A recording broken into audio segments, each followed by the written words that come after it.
Thank you for having me back, and thanks for everybody for joining. And I am going to have a couple opportunities where you can just put your answers in the chat. You know, you're working for all across Canada. It's nice to see how other people are doing. So please do engage. And then at the end, I'm really purposing to have some time to chat with you. But let's sit here and have an hour of fun together. I hope you're in for the right seminar today, profitable productivity. I'm going to talk about high-level time management, award-winning business habits, and things that successful agents do over and over. Listen, imagine that you're in one of those red velvet chairs, put your feet on the floor, take a deep breath in, and just be here for this moment. Don't try to multitask, but do have a pen and a paper ready. And I'm going to talk all about time management and the stuff that I find really fun to talk about. Okay, so first I'm going to ask you to answer yourself for this question of what do you really want? Like tell me what you want, what you really, really want. What do you want out of your business? More consistent clients, more deals, better organization? Do you want to make more money? Do you want that unlimited income? You know, this is an industry with no glass ceiling. So are you looking just to burst through there? Maybe you just want to do the job that makes you feel accomplished, that makes you feel good of yourself. Maybe you're looking for accolades. So what do you really want? And then I want to tell you that in my experience, an enemy of what many agents really want, in my opinion, has turned out to be something I'll call being reactive and just having a reactive work style. So whatever your crisis is that you're in right now, and you'll all have, you know, whatever's on your plate. I like what Winston Churchill says, never let a good crisis go to waste. So whatever your challenge is right now, whatever your crisis is, let's see if we can, you know, solve it and do something about it in the aspects of managing time and becoming more proactive. I know a lot of my clients over the past couple of years have taken on too many customers, taken on too many clients. And I'll tell you a story at the end of a well-established realtor who's just lost her mind because she just kept saying yes to everybody, you know, because there's that fear, like the funnel might dry up. And so you have to say yes to all the business. But, you know, have you taken on too many clients? Are you running out of time every day? Have you forgotten what your partner looks like? Have you forgotten to eat lunch too many times? You know, if your hamster wheel is just suffering, then your health will also suffer. So let's talk about some balance and get you thinking about that. Now, talking about balance, I was listening to Gary Vaynerchuk the other day, and I'm sure you've heard him speak. I know he spoke at a lot of real estate conferences, but when I heard him out of his own mouth, he said, the perfect balance for me in working in a day is 9 a.m. till midnight. So for him, that works. And you know, his life is about his business, and he manages a lot. He's a super entrepreneur. Not everybody's balance is going to look like Gary Vaynerchuk. So you need to be aware and conscious. Like, how much more business do you want? As I would say most of my clients tell me, I just had an email this morning, Sue, we're looking to do more lead generation. Okay. How much more business do you want? And let's get clear on that. And in fact, if you haven't done a business plan before, you should be doing one at the end of the year. And that's one of the questions on there. But you see, there's that law of diminishing returns at a certain point on many scales, but on the money scale for sure. I mean, I was just doing my taxes, getting them ready. And I'm aware, you know, up to about 50 grand net income, sure, you're personally paying about 25% taxes, at least here in Alberta, federal and provincial. So you need to know what your taxes are. But if you go up to 100,000, then it's like 30% of that is taxes. If you're over 150,000, 39%, and it escalates and escalates. So you want to ask yourself, where are your optimal profits? And I hope you do have a pen. I would write that down and maybe think about it later so you can decide, where are my optimal profits professionally and personally when it comes taxes and business and busyness, and where are you at in your life? Now, the National Association of Realtors tells us that about 30 deals a year, you deserve to get yourself a full-time assistant. That's how busy you are, that you need someone full-time helping you behind the scenes. But let's say that you're 30 deals a year, that you hire a full-time assistant, maybe that's 50K a year. If you stay at that level, for the next 3 years, you see you're not really optimizing your profits. You're just paying for someone to give you more balance. So when you're talking about scaling and growing and being optimal, if you hire a full-time assistant, you want to escalate to, maybe 60 plus deals a year, because then you're paying for her and a miscellaneous, and you're making some gravy on top of that. These are the things that are fun to think about, because if you're not wanting to go to 60, 70 deals a year, and a good full-time assistant and one agent, you could do 100 deals a year. I've been in that office before. But if you're not wanting to go up there, you might consciously decide to stay. Hey, let's keep it at, 25, 30 deals. I can do one myself, refer out a realtor, get some virtual admin once in a while. So what are your optimal profits? And before I keep going on my rant, listen, I know the truth is you can always do something better. And I'm always about, how can I make your business better? How can I help you be better? But today I am not here to overwhelm you. Okay. I'm just going to throw out a whole bunch of ideas and tips, and you take something that you can put back into place or take back to your office and implement it right away that works better for you. Okay. So first of all, I'm curious, and I do have my chat kind of open on the side that I can see a little bit, but would you do a game with me and share how stretched for time you really are? Those people who are on this call right now, because over the last couple of years, we know it's been crazy. So out of these 4 options, listen, stretched beyond my limit, I'm going crazy. Or is it number 2, you're stretched, but you can handle it? Or is it number 3, you're perfectly busy, you're not beyond what you can handle? Or is it number 4, not stretched at all? Listen, you could use more business. If you could put in the chat 1, 2, 3, or 4, how stretched are you? Oh yeah. How have you stretched into Spanx this morning and you're worried about getting out of them tonight? Okay. That might just be for me. But how stretched are you? And then look in the chat and see where people are sitting. We've had a hugely busy couple of years, and now maybe it's slowed down. I know here in Alberta, they're saying it's slowed down a little bit, but share with with other people how stretched you are. As you're doing that, I want to remind you how beautiful it is when a flower is in full bloom. At the fullness of its capacity, when it's fully stretched out, a flower is beautiful. Hey, when you're stretched out and fully going, it's beautiful.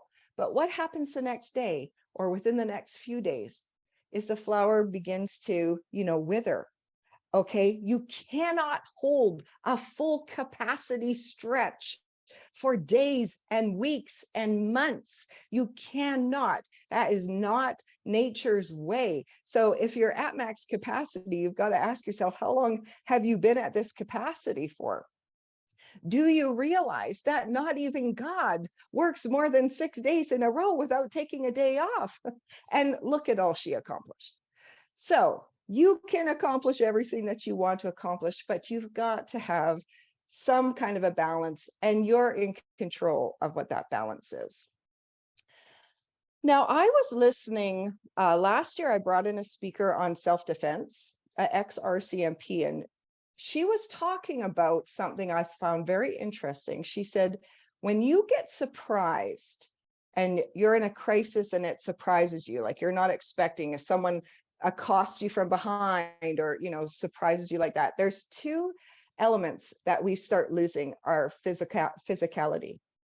Our hearing kind of goes crazy, and the sense of our peripheral vision. Right away, when we're like in a high crisis mode, we lose our hearing and our peripheral vision. It's just how the body works. And just like that, if you are going to continue to work at too high of a capacity, your body something is going to drop. You're not going to be able to perform at peak capacity. You can't, because your body's not meant to do that, and your mind and your body. So you're at risk of losing some senses of some sort. So here's an exercise. I want to challenge you to do this, no matter how your level of busy is. It's good to assess for reality where you are and what you're doing. And I've got some categories I'm going to show you. Maybe just mark these down. But I would do this annually and track this to see if you're really too busy. Where are you too busy? Where is it sucking the life out of you? And have certain blocks for your day. So family, kids, have 4 or 5 categories: your family categories, your personal health, fitness category, and then your work might be paperwork, office work, client management. You've got 4, maybe lead generation, if that's really big category, and color code them. Every category has a color code. And then during this next week or 2 weeks, if you could do it, just plug in the blocks on your calendar with the color.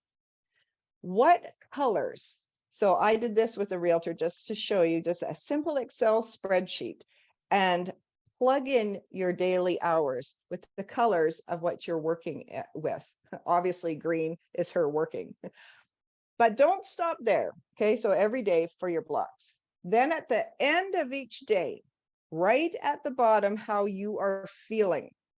Are you energized and positive, or are you negative and angry and depressed? Or, maybe you're anxious and worried and stressed out that you didn't finish what you needed to do for that day. So assess those things and see then if you can discover on your spreadsheet, this is what I did this day and this is how I felt at the end of the day, because you'll see some patterns around what fills your day, resulting in how you feel at the end of the day. And seeing the facts, Jack, can help you make conscious decisions going forward, because I want you to be really aware of what lights you up and energizes you and what drains the color from your face. Because you could work 12 hours a day on something that you love and is energizing to you and you'd feel great. But when you're working on things that maybe you don't love, or they're filled with, maybe you're a person who doesn't like a lot of combativeness and you're having to negotiate some extra amendment, you've got to understand what you don't love. Now, my husband, he's an employee. And I'll tell you, if it's 9 o'clock at night and he gets a work email, it just drives him up the wall. It makes him so mad. He feels like his work isn't respecting his time, and he won't answer it. He doesn't want to look at it. But versus me, I'm an entrepreneur. If I get an email at 9 o'clock at night from a client or a question about a conference or something, it lights me up. I have energy. I love to respond. You'll hear from me, because we get our energies from different places. So ask yourself, maybe for the whole of the career, you love being a real estate agent, but maybe there's just a couple things that are sucking the life out of you when you're busy. And I know when we're having busy days, sometimes we forget of all of our accomplishments in the morning. So here's a little trick that I like to do for myself, is to keep a to-do list. I've done this, one solid list. I will highly encourage a solid list of your to-dos and priorities rather than a bunch of little sticky notes as you go through the day. Because when you get to the end of the day, you may feel, as I do sometimes, what the heck did I even do today? I don't feel like I accomplished anything important. And then you can go back and see all your check marks and realize, oh yes, I have done a ton of stuff. And you can take a deep sigh of relief.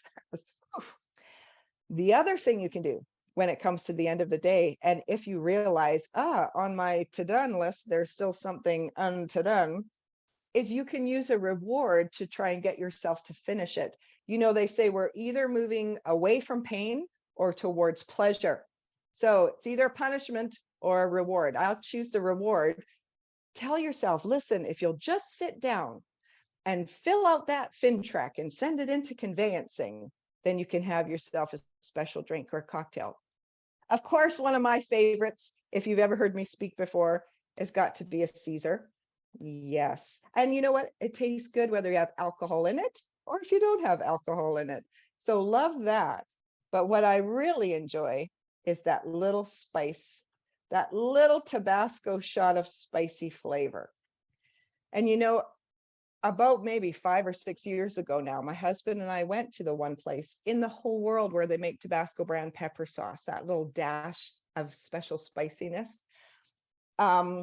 It's been around for 150 years, Tabasco, and it's still family owned. Now that is a family that knows how to build a legacy and a brand. But you might be surprised to know that in the early days, they weren't that great of a sauce, you know, so there's always room for improvement. But what they found was, you know, they were picking all these peppers. Here's a Tabasco pepper. And what happens is they usually turn different colors. So from green to yellow to gray, and then, or to gray, to red. And then they are picked by, you know who? Pepper pickers. So they're picked by pepper pickers and then they're made into the sauce. But what they found was if they're not picked perfectly ripe, 100% Tabasco red, the sauce is off.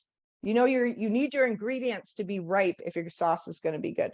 So they had a big problem. How can they make sure that these peppers are picked right when Tabasco peppers are grown all over the world and brought back to Louisiana for processing? Now, they didn't have Google back in those days. Your Google circle was your family dinner table. So I can imagine they're like, how can we make sure these peppers are picked right all the time? How can we solve this problem? I mean, I don't know what I would then, but I really appreciate what their simple solution was. Somebody gets an idea, gets up, goes to the backyard, grabs a stick, and they painted the end of it the perfect shade of Tabasco red. They call it le petit bâton rouge. If anyone speaks French out there, the little red stick. So they give a little red stick to every single pepper picker. So no matter what country, what city, what field they're in, if they're not sure if that pepper is exactly Tabasco ripe, they don't have to stop working. They don't have to call a manager. They don't have to guess and get it wrong. All they have to do is pull that little red stick out of their tool belt and measure the ripeness of the pepper.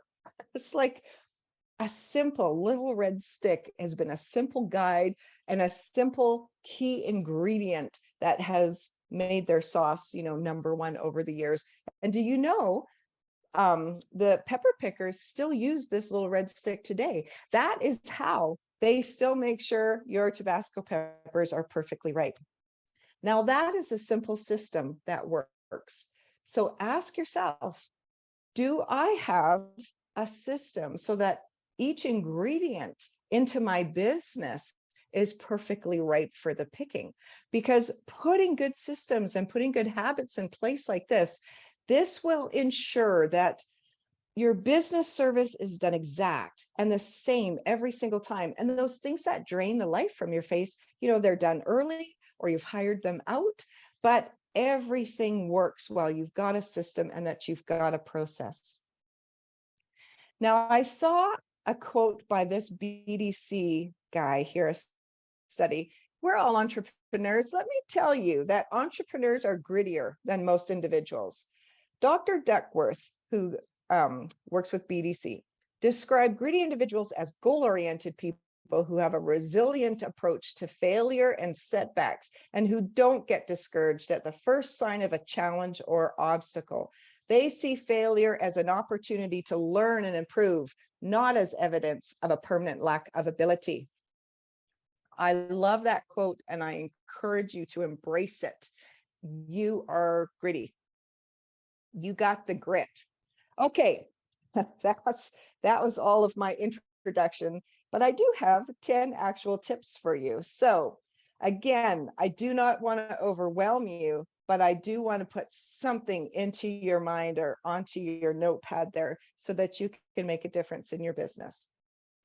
10 tips for great time management and productivity. Let's start with number 1, conscious clarity.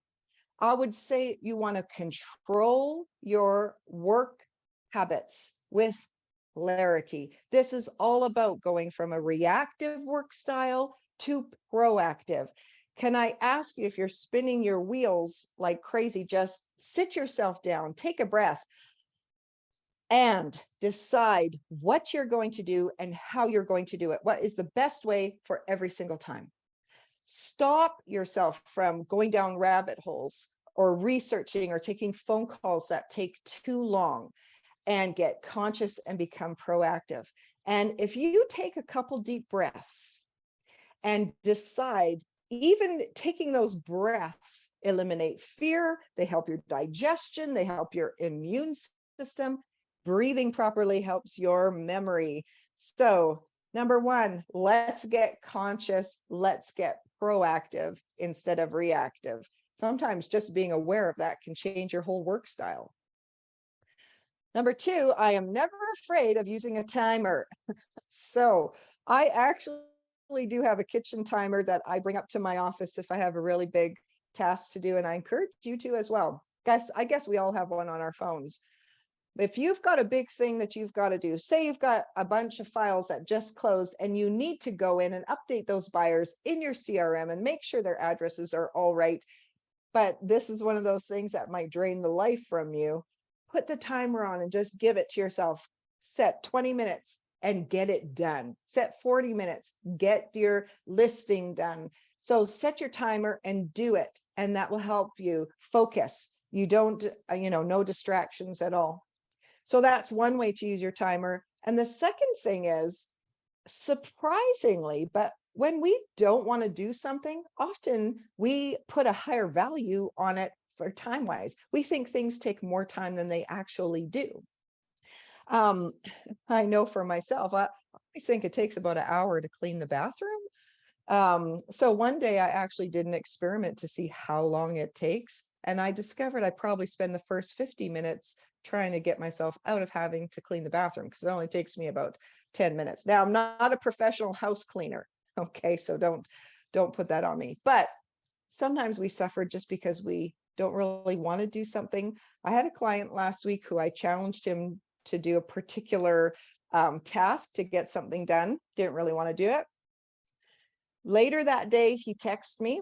Later that night, he phoned me like with a question, well, about doing this task. Yes, I'm going to do this task. The next day, he emailed me again, telling me something. Yes, I'm going to do this task. Listen, fellow, if you would have just done the task, you would have had it done, not in 2 days. But I could tell he didn't really want to do it. So when you don't really want to do something, your broker's not coming to your office to kick your butt. You have no manager kicking your butt. So you have to find your way how to kick your butt.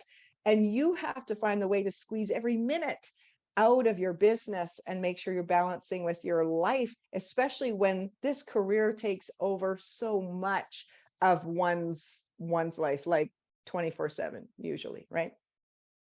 Okay, let's keep going on to number 3. What have I got here? Yes, please be conscious about limiting your productivity culprits. What are your time wasters?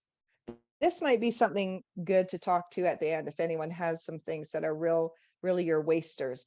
But just if you think back, because you only notice times wasted in hindsight.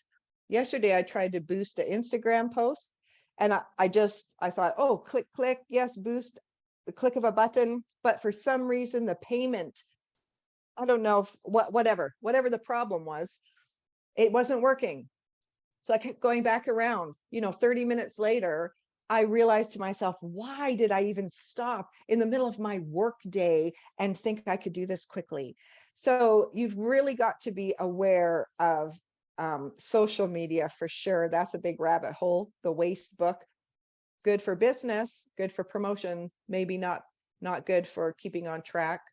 But looking at emails at the wrong time, doing research, looking at real estate listings. Sometimes we can get caught up looking at that, or the beautiful pictures, taking or making unscheduled phone calls. If my sister calls me for a reason and we're not careful, we could stay on the phone for an hour chatting. So not always good when you need to get something done. I had a client a few years ago, a luxury realtor, and I'll tell you, one of her problems for time management was deciding what to wear. And so a solution that worked for her was, when she had serious appointments during the week, she picked out one outfit she felt like wearing for the week. Yes, these are the earrings. Yes, this is the belt, the purse. And that was the outfit she wore every day. She'd put it on for her appointment, come back from the showings, take it off, get it dry cleaned at the end, because she was spending so much time thinking, oh, well, what do I feel like wearing today? So you can use this on many different levels, with many different subjects as well. Number 4, keep your eyes on your list, to refocus and remind yourself of what your priorities are, what you said your priorities are, and what are people using for lists out there. That might be something to discuss at the end too. I think a big book, just a big piece of paper with to-dos is very helpful for me. But I do know I've had clients who are onto online platforms. Some clients use Notion for their task lists and communicating with groups. I know some, especially in social media and marketing, like Trello. There's Todoist. So there's a lot of online organizational platforms too. I'll be curious to see what anyone else is using. Do you have something that you love that helps keep you on track and keep your priorities top of mind?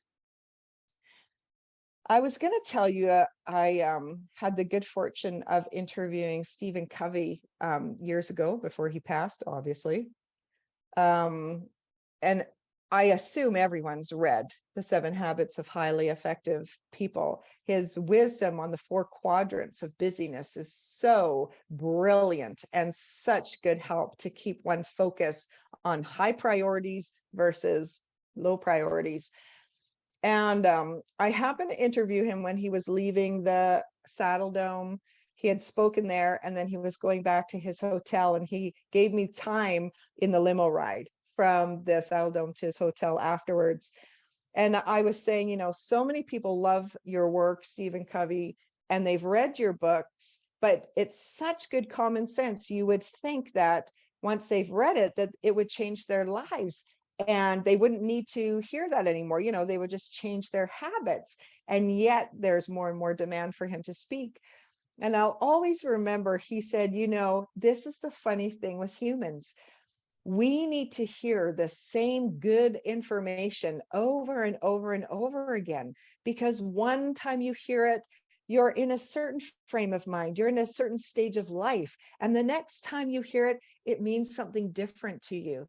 So I really took that away, and I hope you'll take that away too. Even, I'm sure you've heard about time management, before, but wherever you're at in this stage of life today, whatever busyness you're at this stage, maybe you'll take away what's good for today, and maybe you'll listen to the recording next year and get something else out of it. And that's why we have podcasts and videos and stuff, isn't it? Okay, number 5. One of my favorites is time blocking. I know it's an oldie, but it's a goodie. And what I have found has happened is, even, people, when you're in control of your business, you're probably really good at time blocking and you're into that habit. But when we get busy or surprised that we're busy, at the beginning of COVID, I don't know how you felt, but I honestly was worried. In Alberta, we were already in a downturn. I thought this was just going to wipe out the real estate market. Luckily, I'm not a futurist. But we didn't know it was going to take off. So especially when you're surprised, good habits and good time blocking can go out the window. So if you used to do it, get it back in order again. And I always suggest, if you're trying to get time blocking back. Take a hold of the reins and start with your personal priorities, like the highest values that you have, which often would be family birthdays, holidays. Maybe you need to schedule off and protect a time in your calendar for a date night or a date night with yourself and get, some health and wellness. Get some personal priorities on your calendars. And then once, or if you're already doing that, then you can extend it to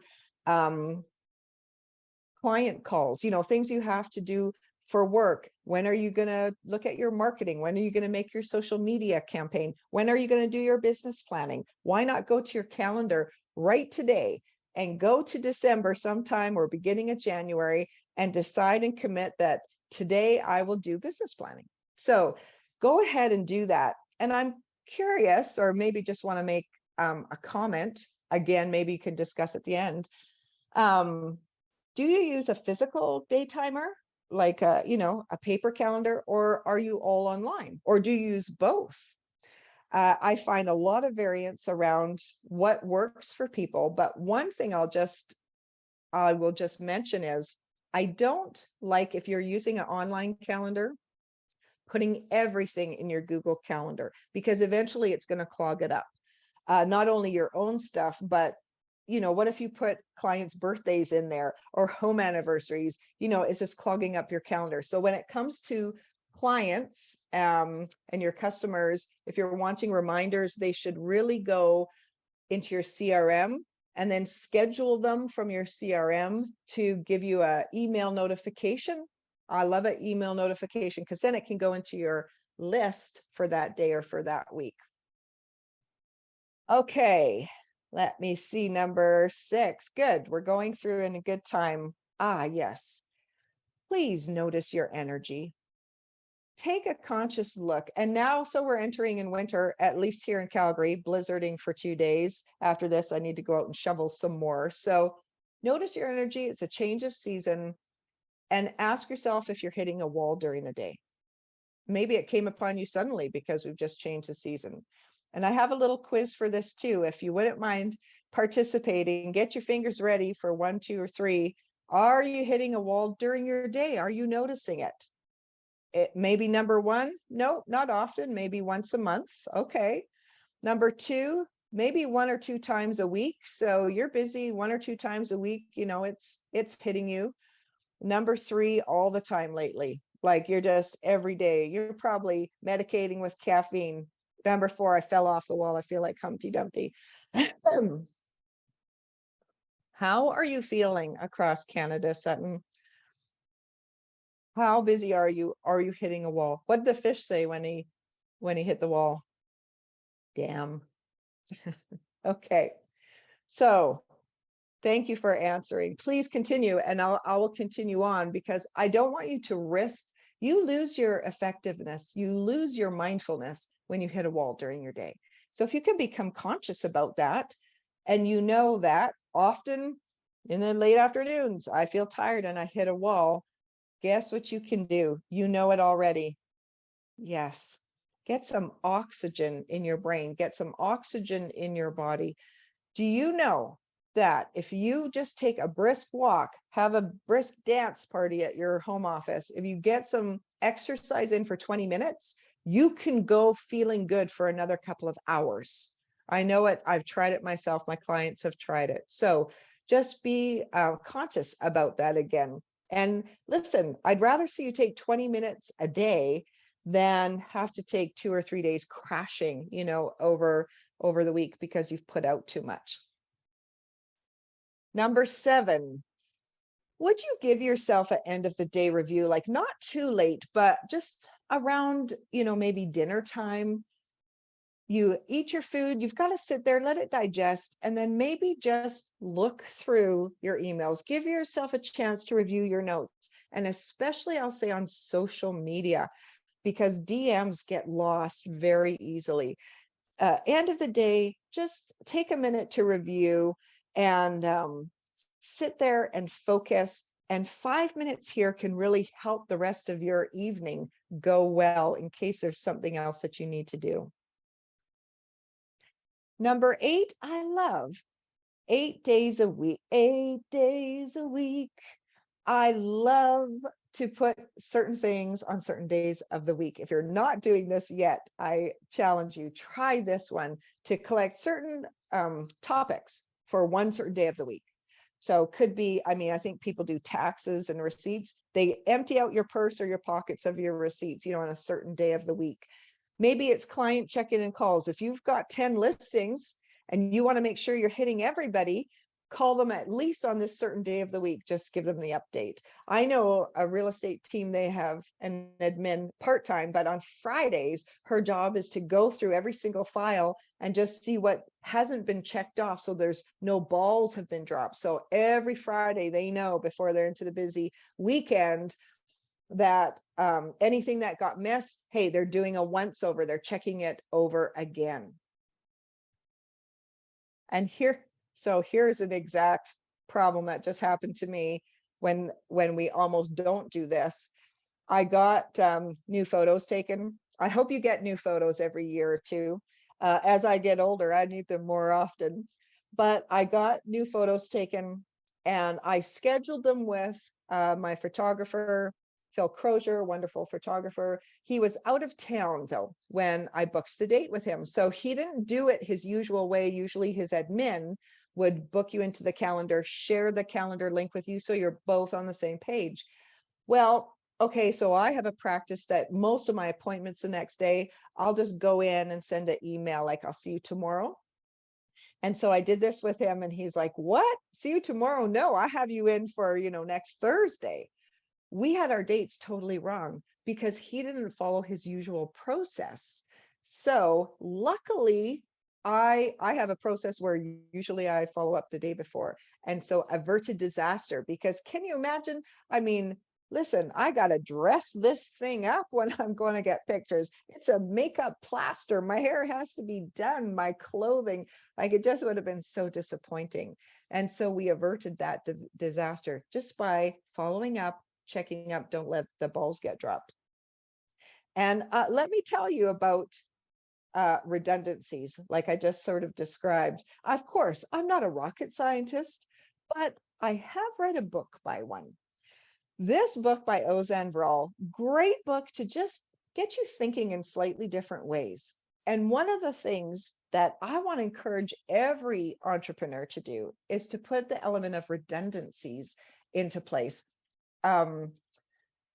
Ozan describes in the aerospace this element that they put into all of their big journeys into outer space is an element that they call a redundancy. That means they put something in place to avoid a single point of error, because when rockets fly, things go wrong all the time, but they never know what's going to go wrong. So they expect failures. They know things are going to happen. Therefore, they compensate by putting redundancies into place. Very similar, like you're driving your car, you have a spare tire somewhere in there, so that if you get a flat, you might have a point of failure, but you can just switch out the tire and continue on their journey. In 2012, I think it was, SpaceX's Falcon 9 was a rocket ship that had 9 engines they put in it, which was more than they needed. But when they went up into outer space, sure enough, one of those engines blew out. But they had made them, significantly isolated. So they were able to shut down the one and it didn't affect the others. So even though an engine failed, the rocket was still able to fly into outer space and deliver the cargo. These are things that you can put elements into your business just to make sure that if something goes wrong, you have a redundancy in place. Now, in the book, Ozan says, look, having backups and redundancies does not substitute for good design. You need to have the best systems and processes, have your little red sticks, do everything to the best of your ability. And then just those things that maybe could go wrong at the last minute, maybe call the mortgage broker and lawyer a couple days before closing, just to confirm. Maybe just confirm where the keys are going to be, these extra things that we do just so that in case things go wrong. you think about the systems that you have in business. I'm sure you could come up with a few. Okay, number 9. Yes. I will say, can I remind you to make your plan the night before you go to bed? I don't want you to let those wild horses take off and give you nightmares and not have a good sleep. And I know you've heard, as have I, some of our busiest, most creative minds have benefited from having a plan at night before they go to bed. Oprah's talked about it. We've heard it about Einstein, Ariana Huffington. So just before you go to bed, look over your calendar, know what you're doing the next day. Maybe you used to do it, but you fell out of habit. So let me encourage you, put this back on the list. And number 10, you know what? It's okay if you need a bit of help. Maybe you don't need full time yet, but get the help you need. If anyone on the quiz, if you're not that busy and you could use more help, maybe you could help a realtor who's super busy short term. Maybe you could help broker load some listings or do something. Or maybe there's a marketing student you could use from a university, maybe a virtual admin or something like that. But if you could use some help that you could outsource, consider it, just to take the pressure off a little bit. That is a viable and very helpful tip. Okay, so those are a solid 10. But if you really need still more time, I'm going to tell you, you only have 2 options. You can only wake up 30 minutes early, or you can stay up 30 minutes later. Like, that's it. You only have so much time in a day, as we all do. But I want you to make sure that you're not just doing the busy stuff, the BS, like sometimes I like to call it. Because just because we're busy doesn't always mean we're doing busy things that are worthwhile. So assess, are you doing something that is a high priority, or are you just spinning your wheels? So I think in society, we have a really big problem right now. I will say almost calling it the glorification of busyness. Oh, I'm so busy. Oh, it looks like you're so busy, as if that's a good thing. Yeah, we need to rethink that a little bit, I think. And please do not pretend that the fact that you can do things more efficiently is going to give you more time that you're going to take to go and relax, because that's not true. I remember vacuuming at my grandmother's house years ago, and it was a hard job. It took a lot of time. Well, nowadays, we've got the most beautiful vacuum cleaners, power heads. In fact, if you have a Roomba, you don't even need to do anything. But let me ask you, you have an easy time vacuuming now? Oh, does that mean you have all this time to relax? Let me suggest the washing machines, because I know back in the day, my grandmother used to wrestle with a washboard, and then you had to put them one by one through the wringer, and then you had to hang them outside. Like, this was an all-day process. And now we have a washer and dryer we can slip those clothes into. So who puts their clothes in, presses the button, and then walks down to the fireplace to enjoy a coffee and read a book? No, it doesn't happen. And I mean, the computer. Here, we're all on our computer right now. It makes us more efficient. But just because we're more efficient, it doesn't mean we have more time to relax. In fact, statistics show the more efficient that you are at getting things done, the more compelled we feel that we have to cram things into our day. Is that true for you? Is that a little bit of aha, I should have time for relaxation, but no, we cram it in.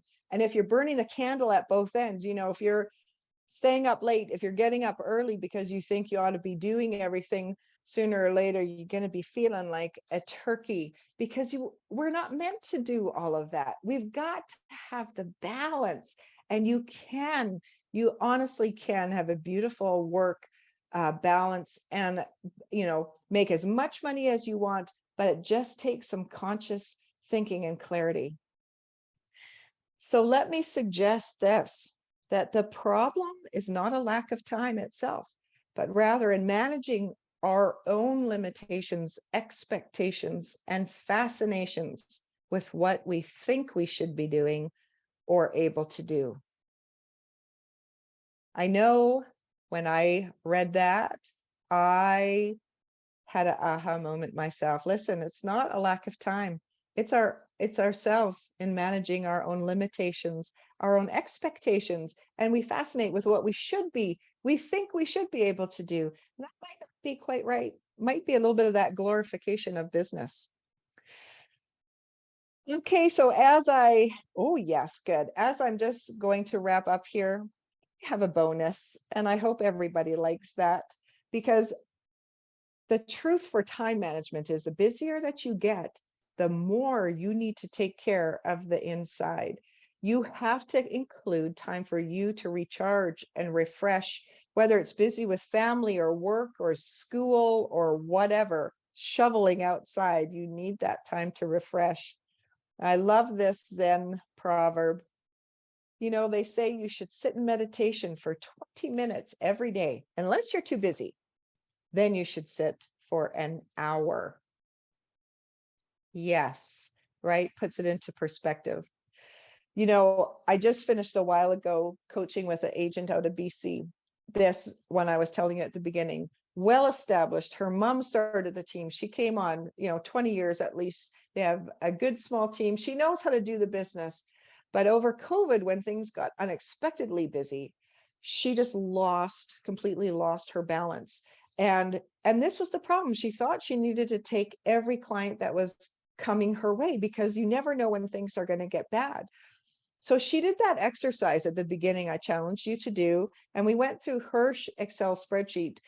And after 2 weeks, she could clearly see it in front of her what made the biggest difference for her time management and her sanity. And that for her was just scheduling in some time to recharge. Because over Christmas, she thought, oh, well, it'll get quiet over Christmas and I'll have downtime. And she didn't. Oh, over the spring, I'll have time for downtime. And she didn't. And the summer. So just scheduling that in fact, she had bought a membership to a floating place, like where you go into those chambers and just float. She had bought a membership the year before, had never used it. So she booked her time in immediately. Her stress level went down from 20 out of 10 to 8 out of 10. And then when she went, she took her hour and she refreshed. Now she feels more competent. She feels more confident. She can handle it. And a couple of the things that made a big difference for her was having mini task lists, because she had so many priorities. So we had to chunk them down. Being conscious really helped her. She had a lot of time wasters that she called out. And then, of course, that personal refresh time really helped her. But the question, let me make this big so you can all read that. The question isn't really what will work, but what will work for you? That is what you have to answer for yourself. What little thing will work for you? And it'll change all the time, but it's a good question to answer. Just my final thing in wrapping up, I just finished reading 4,000 Weeks, Time Management for Mortals. Very interesting book on time management. And he says, Oliver, the author, says, on an average, we live to about 80. And if we do, we have 4,000 weeks of life. And so obviously you won't be able to do everything that you ever wanted to do. And so the important thing is to stop trying to do more things and start doing the things that matter. Stop trying to think you have to do more things and start doing the things that matter. And on that note, I will say thank you for listening. Please email me, sue@suestyles.com, if you have any comments, questions, if I can help you at all. I do have that book, The Little Red Stick, 5 Daily Habits That Drive Profits, a really good read for realtors. I have a free podcast called Mind Your Own Business. It's streaming everywhere. I'm in the 5th season of that now, and I love to speak on business. So thank you for listening. And let me open it up, Maria, to discussion if anybody wants to talk Yeah, thank you so much. Thank you, Sue. Hi, everybody. If anybody has a question, comment, or anything, feel free to unmute. We have 5 to 10 minutes to talk. It will be nice to hear from you if you like it. Yeah, thank you so much.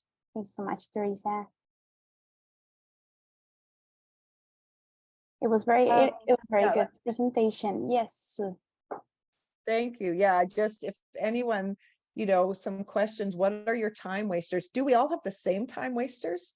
Or have you got any redundancies into place? Maybe if you're thinking, and so feel free to interrupt me. I have a few screens open, so just talk over me. But one redundancy that I've put in every large office, like over 200 deals a year, you need a whiteboard, with your CS dates and possession dates in front of you so you can see it on your eye. You need it on your computer calendar in the realtor's Google Calendar so they see it in their dates and it's protected. And we also would always put it in the CRM so that client has a CS date on this date and a possession date on this date, and the reminder comes the day before. So out of all of those areas, you're going to never miss a condition date or closing. And let me tell you, it happens. It happens, which is why we put redundancies into place. Any other comments or anything? Thank you. If anybody else, I will send this information and then also the recording to everybody by email. We really thank you for joining us to the last session for this year. Well, I don't know. Thank you for the great webinar. Thank you very much for everybody for joining us today. I think that's all for today. Thank you so much, Sue. Yeah, Well, I hope to see you around and hear from you across Canada. I just took a position with a company called Rello here in Alberta. Rika doesn't teach the licensing course anymore, so I'm really all about education and hopefully making it better and better for agents from new to experienced. So I hope to see you all around. thank you very much. The Sue's email, it's on the chat. Anyway, I will pass her information on the email. Thank you so much, Sue. Have a wonderful day, everybody. And then, yeah, happy holidays to all of you. Thank you. Bye-bye. Have a good one. Bye-bye.